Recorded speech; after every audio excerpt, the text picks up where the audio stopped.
Hello and welcome to season 5 of Sal Sylvester on the future of leadership. I am Sal Sylvester, your host and founder and CEO of 512 Solutions, an executive coaching and leadership development firm based here in Boulder, Colorado. And our mission, our vision is to help organizations create a healthy, aligned, and more human workplace. I'm also the founder and CEO of Coach Metrics, a cloud-based tool we developed to measure behavioral change in coaching and leadership development. So as you may know, if you've heard some of the other episodes this season, season 5 is all about culture, specifically how to create a deeply human workplace. I'm passionate about this topic. I released a book on this topic back in February of 2022, and that's what we're focused on this season. And to do that, to create that human workplace, your presence matters.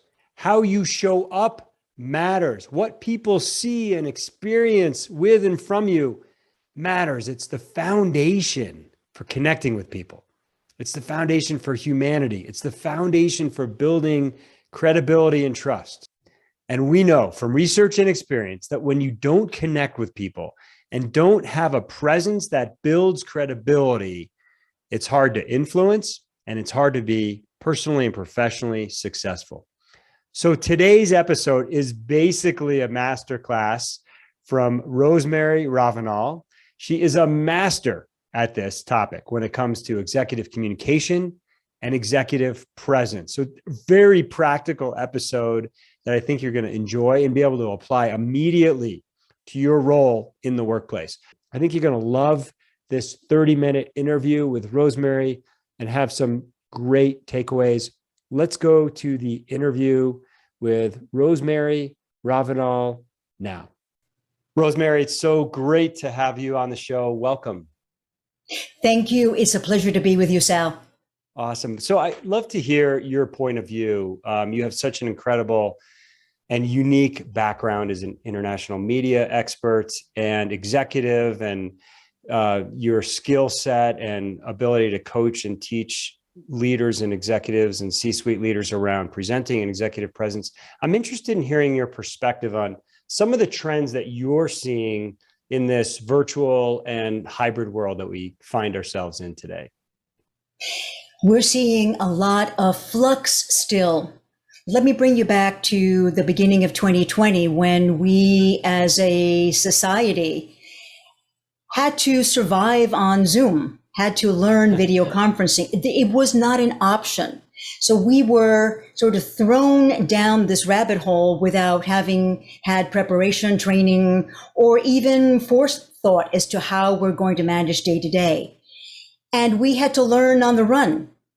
And what I found was a unique opportunity for me to take my broadcast experience, communications knowledge, and tremendous curiosity about something new that needed to be explored. And I felt I needed to be of service to say, how can I help people cope with this and give them tools that will help them be more confident and survive what we at that time didn't know how long it would continue, but still be able to enjoy the workday, continue to have meaningful connections with people internally, externally, and have a sense of accomplishment every day that you had a good day of work, and that this would be transferable, of course, to their families, to children who, of course, had to be online for their school.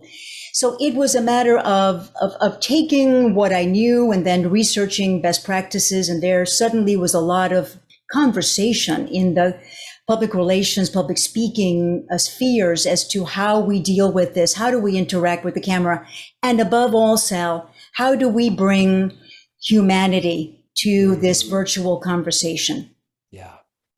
Yeah, that's frankly, that's the theme of this entire season, Rosemary, is how do we create a deeply human workplace? And the virtual world is in many ways, I think, been challenging for people. Part of what I'm hearing with our clients goes back to your comment on meaningful connections. I just worked with a leadership team this past week that they had not seen the leader. They'd never met the leader of this team. And it's been over 3 years since any of them had gotten together in person, face to face. It was the first time in 3 years. Those meaningful connections are so important. What are you noticing in terms of how the virtual world, how this being on camera has impacted our ability to create a human workplace? That's still something we are navigating. I wish we could say that after 3 years, Sal, that we got it. We don't. We're still learning. I am, time after time, sometimes jaw-droppingly surprised at how people are showing up. Yeah. So I do workshops, public workshops, and small team trainings, and I am still surprised when someone shows up without video on or shows up looking terrible and expects to be taken seriously. Yeah. And this could be someone who is leading the meeting or whose voice has a great deal of influence on how the meeting will run or on the outcome of the meeting. Whether you're leading a meeting, you're a panelist, you are an opinion shaper, or you're simply a passive participant, you need to show up. You need to show up at your best. And at this point in time, in mid-2022, we've had enough time to get it right. Now, I'm not saying that you need to be a studio expert and have all these lights and fancy equipment in your home office or wherever you are working, which, by the way, now includes offices that are built or redesigned to be video ready. Yeah. You go into a conference room and you can activate a video call with the push of a button or even voice activation.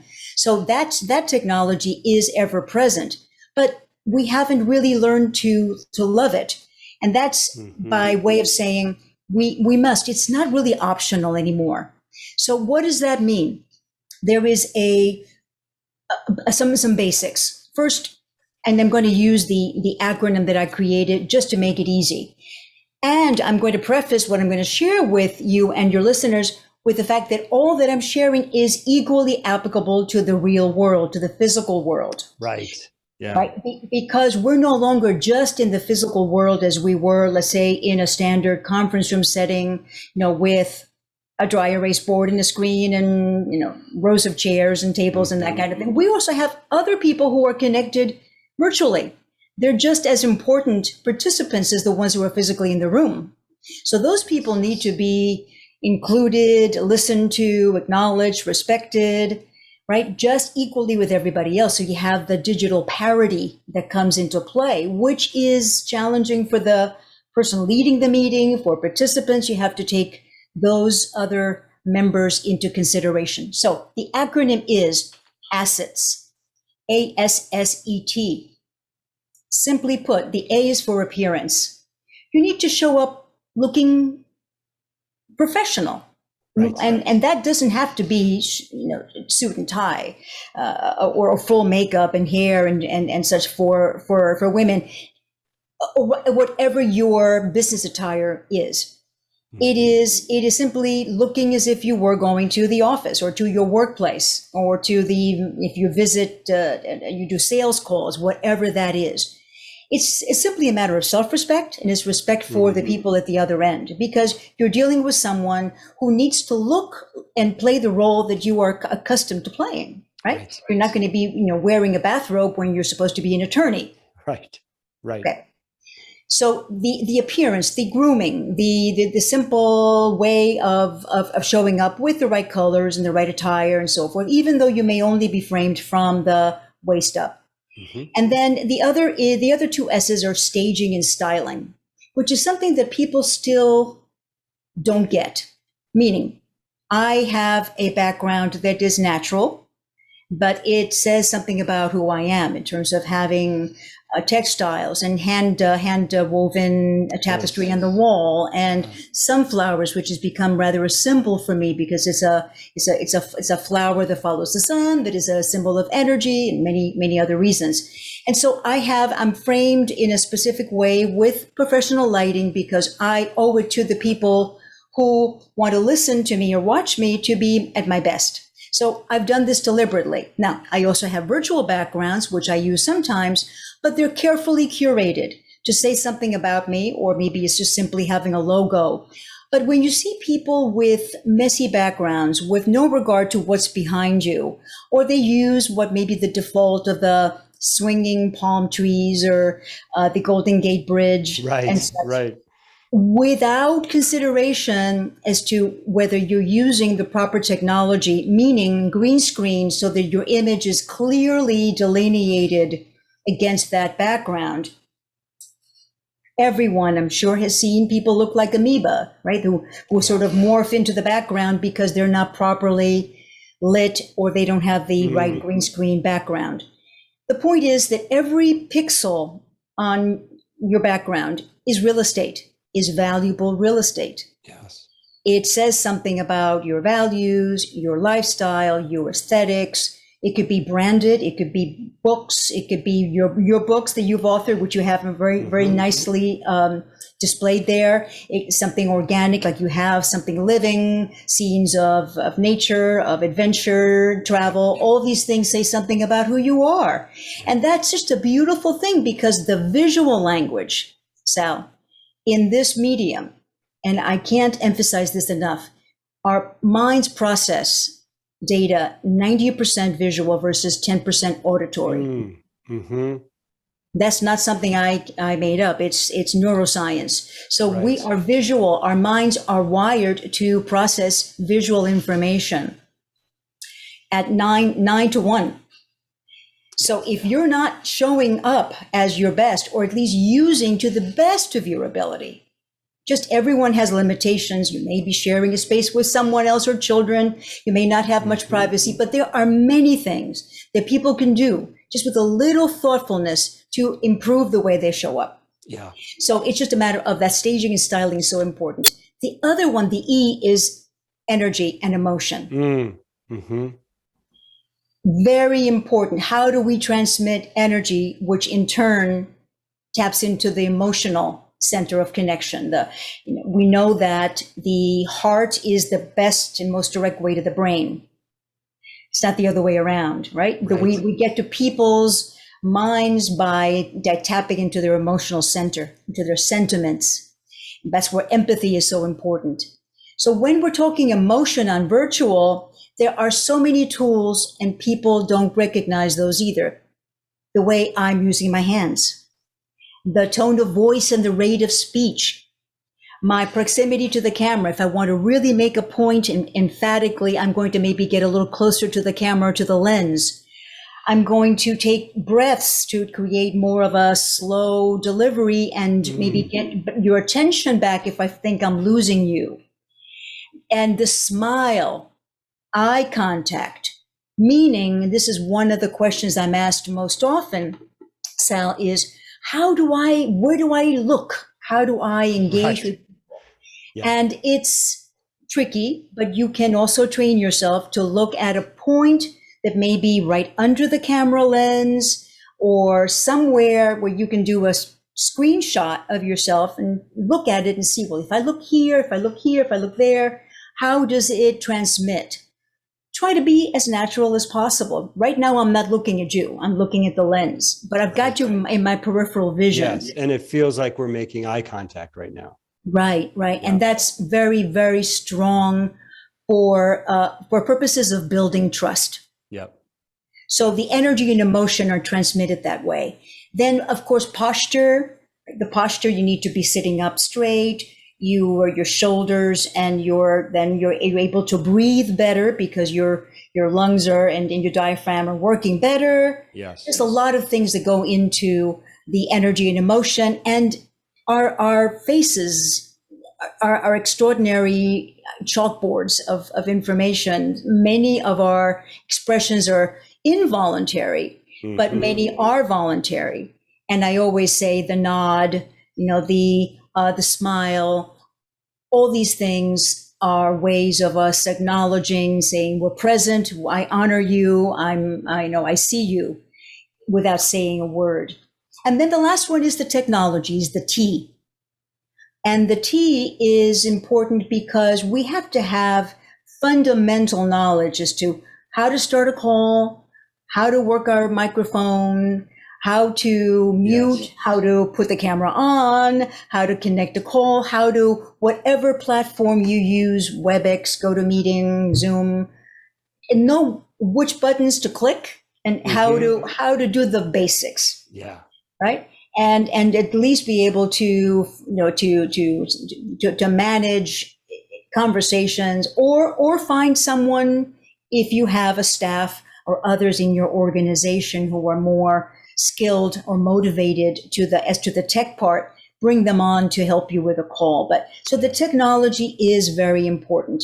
And I have to say that there are so many equipment options available today, because the market sort of exploded in 2020 with better cameras, better microphones, lights, you name it, that to have people really be able to have options at many different price points. Yeah. They're not expensive. We spend money on apps, right? And software and all kinds of equipment, which are part of our necessary business expenses. Well, we can spend $50 on a microphone or a webcam. Right. So that we are better equipped to do our video conferencing. Yes, for sure. Well, it's so interesting, Rosemary, because I have thought about this so often. I'm amazed that we're 3 years into this new way of working, and so many people haven't made the improvements that you're talking about.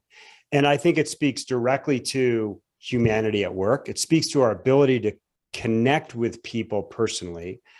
And it speaks to our ability to have credibility. If we don't have credibility as a leader, as anyone showing up at work, that's the foundation for everything. And our presence really matters here. So I love the acronym that you've given us, because it gives people some immediate actions that they can take. Appearance, it matters. Staging, styling, energy and emotion, and then the technology. You're right. And it doesn't have to be a big investment, although I think people need to make an investment in their workspace at home or whatever that virtual workspace looks like to create what you're talking about here with the ASSET acronym.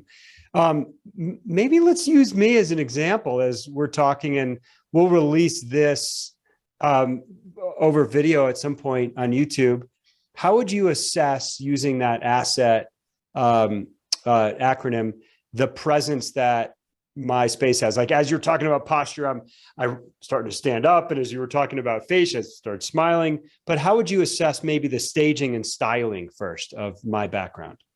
I love it. I see 3 wonderful images, and I'm tempted to say that you had something to do with them, that you're either all of them. Yeah. You're either the model there, or that they were taken by you. So that's wonderful. I would make them bigger. I'd love to see them. Yeah. I'd love to see them in greater detail. You have a lot of white space that you're not using right now. Okay, good feedback. Yeah. So I say they're extraordinary images. They're certainly conversation starters, because I would want to say, and I don't know the terminology for climbing, but I'd say the one that's to your left seems awesome to me. And I want to ask, where is that? And to your left, yeah, what is that? This is extraordinary, and certainly it would prompt a lot of curiosity on my part. So you can take those assets and those visual assets, those background assets, and use them a bit more effectively. Then you have your books. I know they're your books because I know you're multi-book author, but I'd like to see them a little bigger. I'd like to see them more prominent, so that I can read the titles and see the book covers. And the plant is nice, but you can get probably a nicer one that has just a bit more fleshy green, and perhaps a colorful pot of some sort.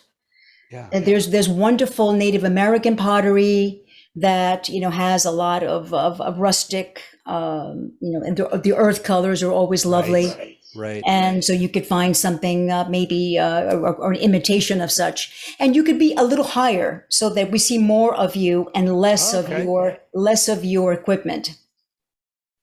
Yes. Yes. I have a stand-up desk. So for folks that are listening, I just lowered my desk. So that's good to know. I don't typically have this microphone in visual view, like when I'm on a coaching call or running a virtual workshop, but it is here. It is present for the podcast. Yes. Yes. And by the way, I can tell you're standing. Okay. Right? Yeah. You're not sitting. What's the impact of standing? I typically try to stand, like if I'm on a sales call or if I'm in a coaching conversation. What's your take on how standing impacts your energy? Oh, much more, much more, because the energy doesn't just come from your voice and your head and your shoulders and arms. It comes from your whole body. Right. So if you're engaging all of your body, I mean, you've got energy that's coming up from your toes, all your chakras. If we're going to talk about energy transmittal and the energy centers, so you're activating all your chakras. So you're going to be much more alert, more, just say more persuasive, more dynamic, more charismatic if you're standing. And it also affects your vocal quality. If you have a lot of vocal variety, and you won't get as tired actually. Oh, interesting. Because you have more blood circulation going on. Yeah. And then I'm wondering, you mentioned 90%, maybe you can just talk about that a bit more. 90% of what we process is visual. Is that what I heard you say? Yes, and 10% auditory. Yes. So that what we see, this background, the appearance, the lighting, all of that matters. Of course. All of that transmits information. Now, you can have information that is distracting. Information that is incongruous with your message and your brand. So that's a waste. Or you can have visual information that complements. And you see a lot of this on cable news interviews, where people have mastered it to the point that you see something emblematic, something that is either sports memorabilia or book covers or the spines of books, flags, diplomas, awards. Someone who's won multiple Emmy awards will have them typically displayed someplace in view. So it is attesting to their expertise and their authority. So all these things emit information that you may not capture at first glance, but it's there, and it leaves a mental impression on the people with whom you're speaking. Yeah, I love that. Well, it implies some intentionality here. A person, a leader, team member have to think about, what's the identity or the brand that I want for myself? How do I want people to see and perceive me? And then how do I create that visually so that my intention, people experience the intentions that I have as a leader? What we often find in our executive coaching is that there's a gap between how people are perceived and what their original intentions are. And it usually has to do with behavior, whether it's visual, auditory, their appearance, what they say, what they do. So I love the intentionality behind aligning your visual self with the brand that you want. Can you touch on the hybrid meeting? So I love the asset model. It really helps us think about some practical things we can do. What I've noticed with our client work is the hybrid meeting is the challenging meeting, right? It's easy when everyone's in person. It's easy when everyone is virtual. But when you have some people who are virtual and some people who are in a conference room sitting around a table, what's your best advice as we're learning to work in this environment? Yes. The best advice is to consider the camera as the other person in the room. It requires some training if you're presenting to not look at the screen, right? The temptation would be to, I'm going to talk to Sal, who is in another office location, and I'm going to look at the screen. You're not on the screen. You're in the camera, and that's where I need to direct my gaze. And similarly, everyone else needs to understand that. But it's still so tempting to look at the screen and talk to the person there. And in large conference room settings, of course, you don't have the luxury of having the lens directly under the screen. It's usually a freestanding camera on a tripod or several cameras on tripods. So you need to understand that and have the room layout set up in such a way that it's easy to address the other people who are connected virtually without having to turn your back to the audience, right? And being able to include them just as naturally as anyone else. Other things that are important for hybrid meetings is to give often deference or preference sometimes to the people who are not there physically. If there's Q&A, have them send this the first set of questions, right? Hear from them first. Yes. Don't make them feel like they're last or forgotten. Yes. Sometimes they're forgotten altogether. Right, exactly. Or it's all so Susie's is virtual. We better pull her in. But you're saying start there. Yes. As a means to engage them. Yes. And then the other bit of advice is to consider that anything that is done virtually or in a hybrid modality, make it shorter, make it much more succinct, and get to the point. There's nothing more aggravating than being as a hybrid participant, as an offsite participant, and having to sit there for the half hour of chit chat. Yes. Right? As people are getting set up and you hear, "Hey, Harry, how was your golf trip? How was your..." I'm not there. I can't participate in that. So if you're not going to include me, just don't invite me to that part. Or, don't turn the camera on yet. Bring me on when the meeting starts, because then you feel like, yeah, I'm missing out. I wanted to hear what that was, but I'm not. So be respectful and sensitive to that, and that people are so accustomed, particularly we're so eager and happy to be with people in physical spaces that we may forget that there are others who were not able to join us. They are under the same roof. So make everything shorter. Attention spans are shorter. Get to the point. Have much more organization, almost like flip the script. Yeah, is what I advise. Put your conclusions or the meat of the discussion up first, and then open up more space for discussion and opinion. Yeah, I think that's really great advice. Yeah, our attention spans are shorter, and I think there's also more potential distractions with email and everything else that's at our fingertips when we are working virtually. One thing that we've played around with in these hybrid meetings is we've had everyone who's in a conference room to also be on their laptop, so that they've got a video that's pointed to their face, so people who are virtual can at least see their facial expressions. What are your thoughts on that? It gets tricky technically. Yeah, because then it's like, where do you look? What feed do you take? That's the problem, right? Yeah, people are looking at each other in the conference room, but then they're looking away as seen on the screen. Yes, and I think you would need to have sophisticated systems to allow that to happen, maybe voice activated, that the camera would turn on when the person starts to speak. Oh, that's interesting. Yeah. That those systems are available. They're almost like these intelligent classrooms that are now being installed in major universities, where everyone does have his or her own device while looking at multiple screens, or every participant has his or her own screen, obviously very expensive systems. But that can get a little bit distracting, because who wouldn't be more self-conscious if you have the camera pointed at you, right? And you desperately want to scratch your nose, or you want to take that piece of gum out of your mouth. right. Whatever it is. Yeah. And then all of a sudden you're front and center doing that. Yeah. Awesome. Rosemary, this has been incredibly helpful. Let me just take the last minute or so here to summarize, and then get any final input on your point of view.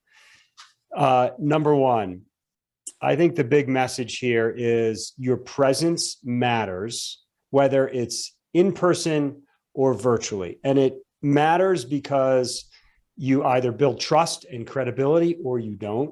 And it matters from a human standpoint because your presence can help build connection. Is that accurate, or what would you add there?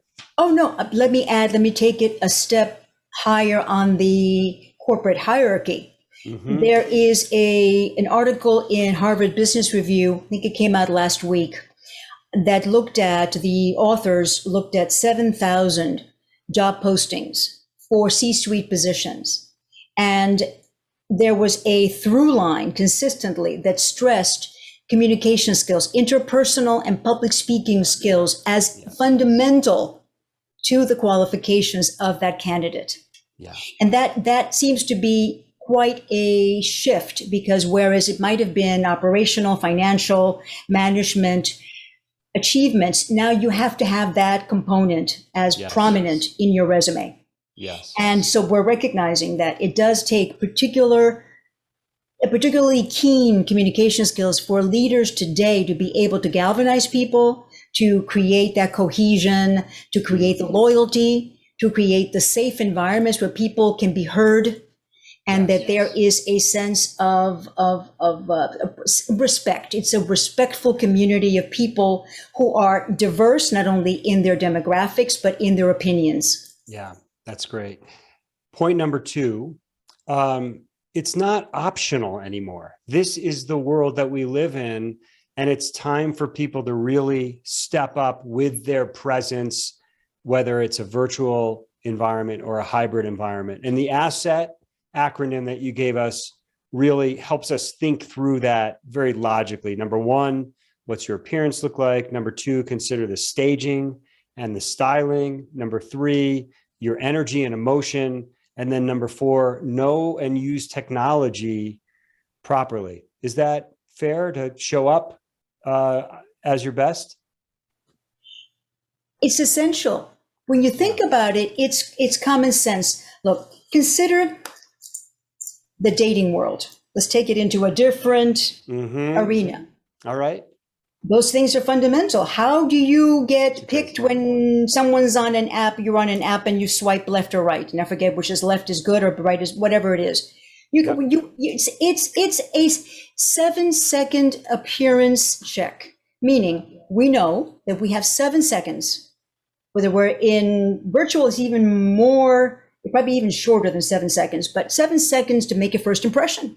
You walk into a room to do an interview if you're a candidate, or you're doing a sales call, those first 7 seconds, it gets you tagged, yes, right? 100%. And we know how difficult it is to change a bad first impression, how much energy it takes. So those first 7 seconds are essential. And the beauty of it is, Sal, that we control all those things. Those assets, I put them as assets because they're ours, and we hold the key, right? Love that. We're not, Yeah, I think that leads to sort of the major number 3 takeaway, which is be intentional about your brand. Understand who you are and who you want to be seen as, and that can help drive how you think about those assets.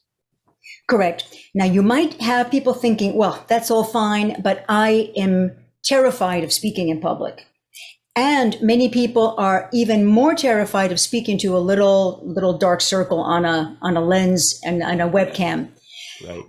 But you have to get over it because it's really not optional. And that fear, I think, sometimes is artificial as an excuse to say, oh no, I'm not charismatic. No, I'm shy. Oh no, I hate to talk to people I don't know. That's nonsense. Unless you have no interest in succeeding in business, unless you have a profession that doesn't require you to interact with other people, all fine and good. But if you're in a business where the growth and success and prosperity, not only your own, but of the people you're responsible for, depends on your ability to convey ideas that are consistent with your brand, then you've got to step up. You have to step up. And then finally, point number 4, the hybrid meetings matter. Consider the person who is virtual versus in the conference room first. Make sure you thought about your room layout, and make your meetings shorter. Get to the point faster. People's attention spans are shorter in this virtual world. That's right. All right. Rosemary, thank you so much. It's been fun, a pleasure. I got some great coaching on this call today, so thank you for that. And folks, please make sure you check out our episode notes that we'll have on our website so that you can get in touch with Rosemary if you want, and or take a look at some of the assets that she'll share with us from our episode today. Thank you so much, Rosemary. It was a pleasure. Thank you, Sal.